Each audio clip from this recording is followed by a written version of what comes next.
meet to discuss everything from home, family, finances, garden, and garage. We have it covered.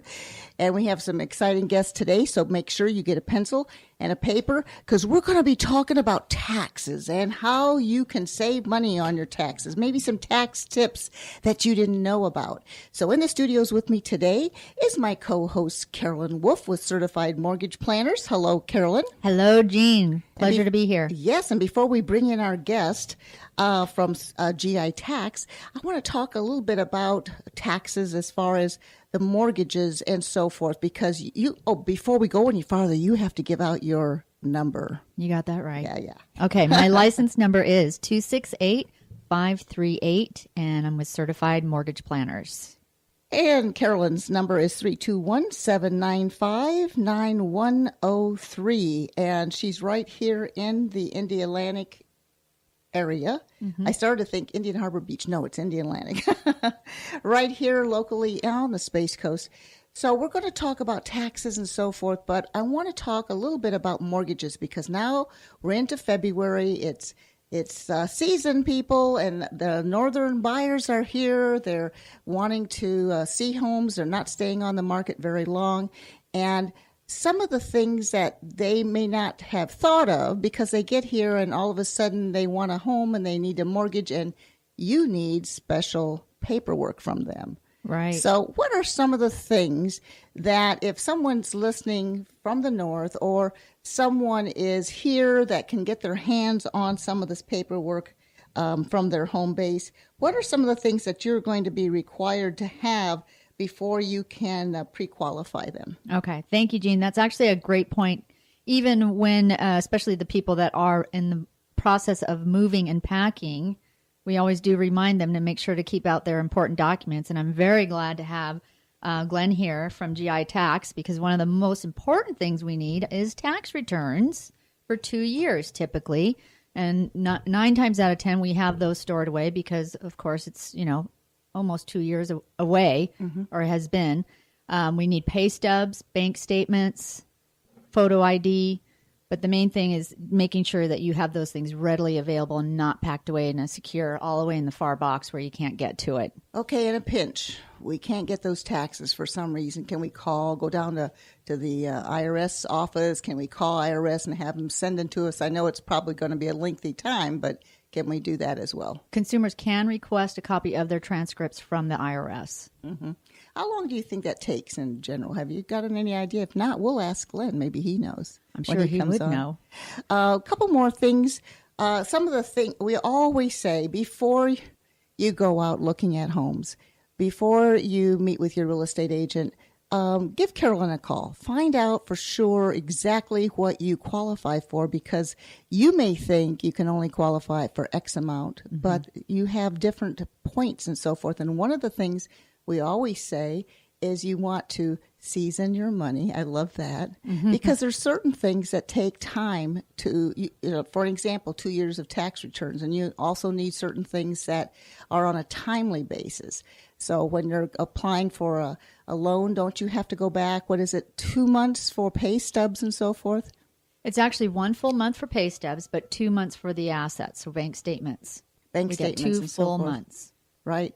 So that's one of the things that you may not know about it. Also, if you're going to be putting a fairly good amount down, and a lot of times people sell something. Maybe they sold a boat 6 months ago, and they thought, I'm just not going to put it in the bank. I'll just hold on to it. That's not always a good idea when you're using it for your down payment because you're going to want to see where those assets are. Correct. We do need to have a fund season, so cash can be a little tricky. Mm-hmm. So sure. Those are the kinds. What do they normally like to see? At least 2 months in an account or a trackable Right, record? 2 months in a bank statement or in a bank account. So I always tell people, too, because you have to take into consideration that your bank statement might have just come out, and now you have to wait another full 30 days for another bank statement. Mm-hmm. So typically it's going to be a little bit longer than 60 days worth of bank statements. And those are those things that slow you down. So imagine you've gone out, you've looked for your dream house, you know you've got $20,000 sitting at home. So you're thinking, bing, bang, boom, I'll just go and get that mortgage. And so all of a sudden, everything breaks. We're putting on the brakes because we can't get you qualified because you're sitting there with cash, which seems ridiculous that we can't use cash anymore, but that's how they are tracking the good guys and the bad guys, right? They want to see where people are getting that money. Right. I part can of the remember Patriot Act. Back in the day, many years ago, I guess they were trying to track the drug business or something. But anyway, if we took cash in our office, a real estate office, we had to make copies of it. So we had all the serial numbers and put that in the file. But anyway, those are the things we have to live with at this point. So without further ado, get those pencils and paper handy because we're just about ready to introduce our wonderful guest, Glenn Sadler with GI Tax. Welcome to the show. Thank you. We're really happy to have you here, and I know it's tax season, and you're busy, busy, busy. But tell us a little bit about GI Tax, how you founded it, didn't you? You're the president of GI Tax. Yes, I am. It was founded in 2012. We exist because we want to start selling tax franchises to guys and girls that have served in the military. So when they get back, they can own their own businesses. Oh, wonderful. Yep. We have been growing. The first year we did about 300 returns. The second year about 600. Then we did 800. And last year we did 1,500 returns. That's crazy. We're starting to get franchised around the whole country. If you come and visit us, we bleed red, white, and blue. We have American flags. We have if you walk in, you can't help than getting hit in the face with America when you walk in. You know what I liked about your office, besides the professional things that you have there, you got a what do you call it, a game? What is that? We have a video game system that has 100 games in it. So when parents come in with their children, they can sit there and they can play. We have sunglasses for kids. We have candy. We have bottled water. It's probably the only tax office in the world where kids don't want to leave. You know, they do the whole wet potato thing when they lay down on the floor because they don't want to leave. They beg their parents to come back. So we create an environment that's really family friendly. And you have how many locations so far here in Brevard County? Just one right now. We're working on opening another one in Palm Bay. We're starting to get franchised in 33 states, and probably starting April or May, we're going to start selling franchises around the country. And you're right, almost across the street from Eastern Florida State College. I still want to call it BCC. How long have they changed their name? 2 years ago or 3 years ago, and I'm still saying BCC. You're right there on Wickham Road near Post. In between Post and Parkway, almost just catty corner from the school. Right. There's a Starbucks in our parking lot. There's a pizza place, too. Marco's Pizza is right next to us also. We have a Subway in there. You come in, you'll love to get your taxes done. You can eat it at the same time. Exactly. Yeah. How better can that be?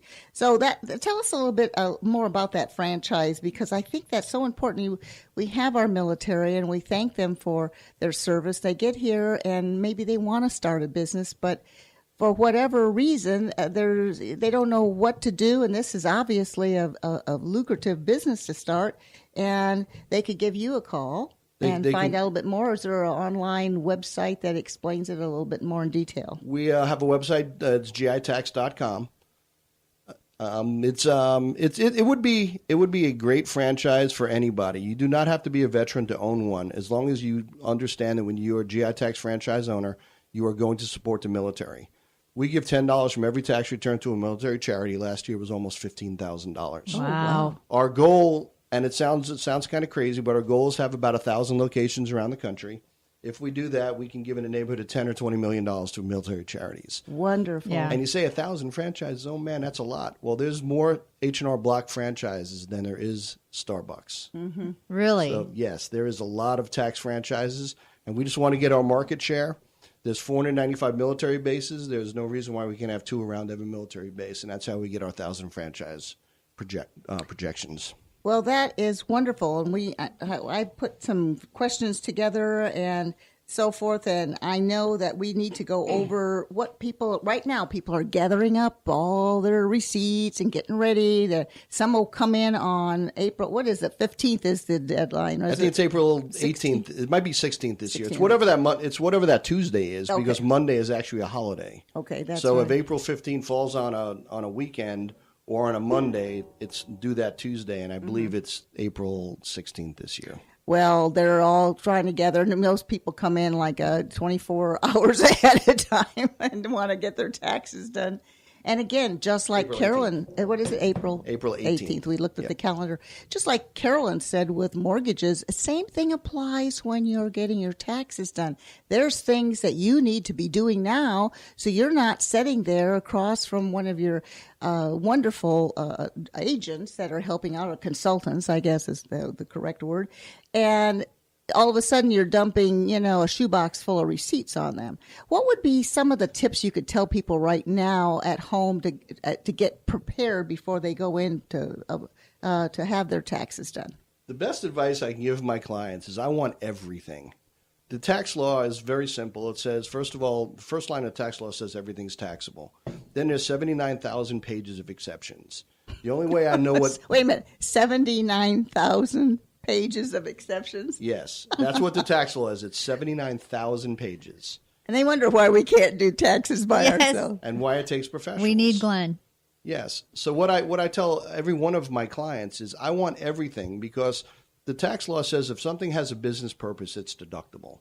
Well, business purpose is different from one person to another. So I need to be the one to make that determination if it's a business-related expense or not. A lot of people, when they file their own taxes, they think they're very conservative. They don't think that they should take these deductions because they're worried about what the IRS is going to say. The Internal Revenue Service wants you to take these deductions. They even say, when I was taking my master's course, I was taking IRS fraud classes.